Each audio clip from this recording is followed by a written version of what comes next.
The advent of aviation technology certainly changed the course of history as it made it possible to travel to lands far away in a surprisingly short amount of time, a notion previously deemed as utopia.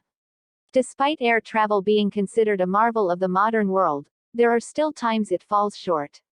Statistics prove that it is safer traveling in the sky than it is on land, or so they say. While disasters in the sky may not be as frequent as car crashes, when disaster does strike, however, there is little that can be done except wait for the inevitable to occur. Here's a closer look at 8 of the deadliest plane crashes in history that, to this day, continue to make headlines.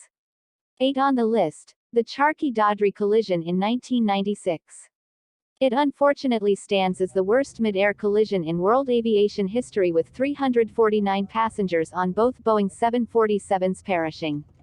The collision involved Kazakhstan Airlines Flight 1907 and Saudia Flight 763 Charkhi-Dadri in northern India. The Saudia flight had left Delhi on its way to Dhahran, while the Kazakhstan Airlines flight had left Shymkent for Indira Airport when the latter plane descended too quickly. The tail of the Kazakhstan Airlines flight clipped through the wing of the Saudia plane, causing the latter to spiral fast. 312 people died on the Saudia flight, while 37 died on the Kazakhstan Airlines flight. China Airlines Flight 140, 1994. The trouble began for China Airlines Flight 140 when, just before the flight from Chiang Kai-shek International Airport in Taiwan was due to land in Nagoya in Japan, the first officer on board the flight accidentally activated the takeoff go-around button. This changed the throttle position, causing problems for the Airbus A300B 4-622R. The pilots tried to fix this, but the autopilot got in the way, and the situation quickly went from bad to worse. The plane began stalling and decreasing in speed dramatically until it finally crashed, claiming the lives of 264 of the 271 passengers on board. This remains the worst aviation disaster suffered by China Airlines, and is the second worst crash in history on Japanese soil. United Flight 232. This is another case of an airline disaster sparking change within the industry. On July 19, 1989, United Flight 232 left Denver en route for Chicago when the tail engine in the plane suffered a catastrophic failure. To make matters worse, the plane's hydraulic lines were also severed as a result. The combination of these factors resulted in the pilots being essentially unable to control the plane. As in the case of Japan Air Flight 123, the pilots nevertheless bravely tried to save the plane by any means possible and land at the nearest airport. Thanks to the pilots' efforts, however, of the 296 passengers on board, an astonishing 185 survived. An investigation revealed a flaw with the DC-10's engine and safety systems. The DC-10 is an American 3-engine jet wide-body airliner manufactured by McDonnell Douglas. The DC-10 was intended to succeed the DC-8 for long-range flights. The FAA eventually ordered modifications to DC-10's hydraulic systems and required all future aircraft be fitted with redundant safety systems. Korean Airline Flight 007. What happens when your passenger plane accidentally strays too far into military airspace, and you watch as missiles fly past your window? That is the story of the doomed passengers of KAL 007, an aviation tragedy involving 2 superpowers already engaged in a proxy war.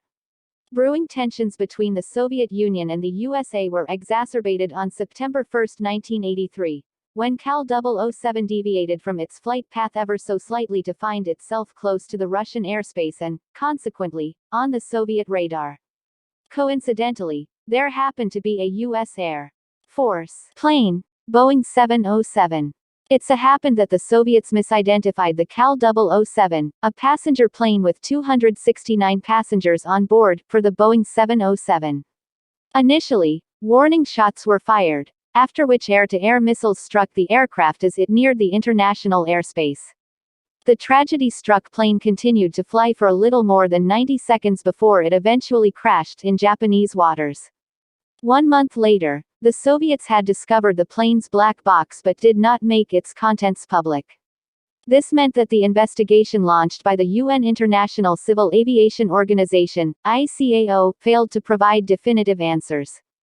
It laid the groundwork for conspiracy theorists to claim that the plane had safely landed in Russia, after which the passenger and the crew were captured as political prisoners. What really happened in that cockpit to cause the plane to change its route remains a mystery to this day. The Tenerife Airport disaster, often referred to as the world's worst airline disaster, and understandably so, the havoc wreaked at the Tenerife airport encompassed an aviation mishap that no one saw coming. Two giant commercial aircraft colliding on the runway. A plane crash is never a single isolated event.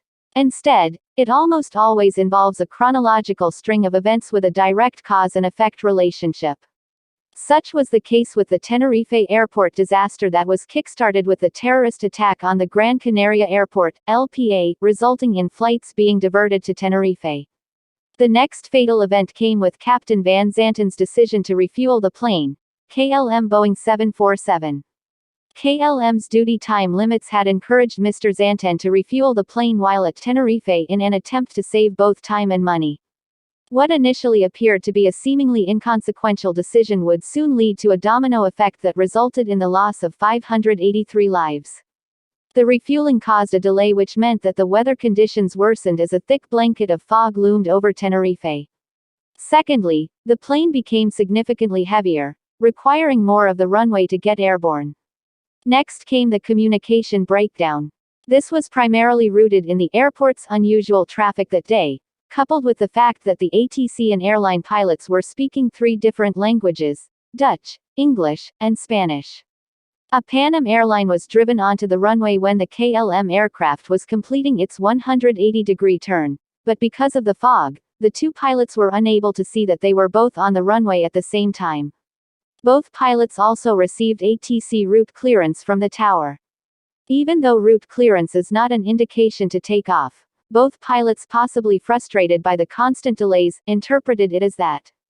An attempt is then made to prevent what now looked like an unavoidable disaster when the Pan Am pilot radios the tower and informs them that they were still on the runway. The tower then tries to relay this information to the KLM captain and tells him to await permission to take off, but these instructions are lost midway amidst the confusion. What follows is a head-on collision as KLM 747's undercarriage strikes Pan Am's midsection, engulfing it in multiple explosions.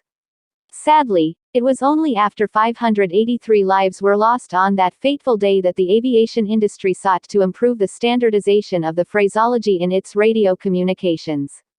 American Airline 191. This one was doomed from the very start, quite literally. When the 258 passengers climbed aboard the American Airline 191, they could have never predicted that the flight would last only 31 seconds before lunging back towards terra firma, killing everyone in one swift crash. Just as it was about to take off, the three-engine McDonnell Douglas DC-10 lost its left engine together with the aircraft's left wing. Black box recordings of the cockpit would later reveal the pilot's surprise at this initial accident in one disgruntled, "Damn." Those would be the last words captured by the voice recorder before everything went silent. The plane maintained balance as it continued to rise despite its left wing entirely missing. However, as it reached 300 feet, it tipped leftwards. Slowly, it began to thrust downwards. Onlookers watched as disaster struck. Flight 191 crashed in an open field nearby, going up in a flurry of flames and ash, killing all 258 passengers on board, together with 2 men on the ground. The thick black smoke and the fire's intensity meant that bodies had been burned beyond recognition, and many resources were needed to identify the victims, including many orthodontists and forensic scientists. Air India plane. On the 23rd of June, 1985, remnants of an Air India plane were scattered over the Atlantic Ocean. Khalistanis, Kandyan Sikh extremists, had planted a bomb in the plane, causing it to disintegrate mid-air while on its way to London from Montreal. This explosion claimed the lives of 239 people, resulting in the largest mass killing in Canadian history. The tragedy has been cemented in history as the deadliest aviation incident in Air India's history and the deadliest act of aviation terrorism before 2001. More interesting, however, is the timing of the explosion. Many believe that it was linked to the failed Narita airport bombing. Investigators suspect that the perpetrators were aiming for a double aircraft bombing. Fortunately, their plan failed when they forgot to consider that Japan does not observe daylight saving time. As a result, the bomb exploded before it was loaded on the plane. The only person to have been convicted was Inderjit Singh Rayad, a member of the ISYF, who pleaded guilty for manslaughter. He was sentenced to 15 years in prison. The investigation into this tragedy lasted almost 20 years, making it the most expensive trial in Canadian history. Since then, Canada's government has paid tribute to the victims by providing a one-time ex gratia payment to the families. 9/11 attack. The most consequential plane crash involving a series of crashes that changed the way all international and national airports operated happened on September 11, 2001, when multiple planes were hijacked by Muslim terrorists working for Al-Qaeda. 4 airliners headed to California were hijacked by 19 terrorists that went on board the aircrafts undetected. Osama bin Laden, leader of Al-Qaeda, was the mastermind behind the crimes, and after the September 11 attacks, he quickly became the most wanted man on Earth. The plan was set in motion a whole year before the actual attacks.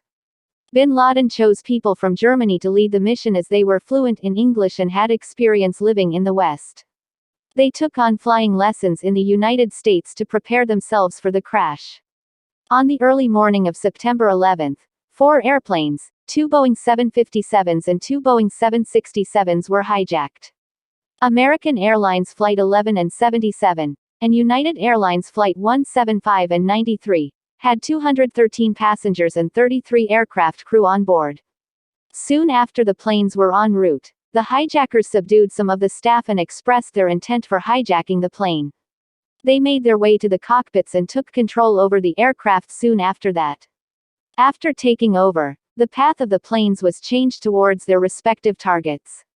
At 8:46 a.m., American Flight 11 crashed into the North Tower of the World Trade Center by the 5 terrorists on board. Less than 20 minutes later, at 9:03, United Airlines Flight 175 was crashed into the South Tower. Both of the towers instantly caught fire and would soon collapse less than 2 hours later, killing thousands of people trapped inside. Flight 77 of American Airlines made its way to the Pentagon and crashed into the western facade at 9:37 a.m., killing everyone on board. The last aircraft to go down failed to reach its destination as the heroics of the passengers caused a ruffle in the cockpit with the hijackers. In the commotion, the plane crashed in a field in Pennsylvania, once again, killing everyone on board. There were nearly 3,000 people who died and over 25,000 injured, with over $10 billion lost due to infrastructure damages. This incident is by far the deadliest crash that happened and kick-started a 10-year struggle and war on terrorism, after which the culprit, Osama bin Laden, was finally caught and killed on May 2, 2011.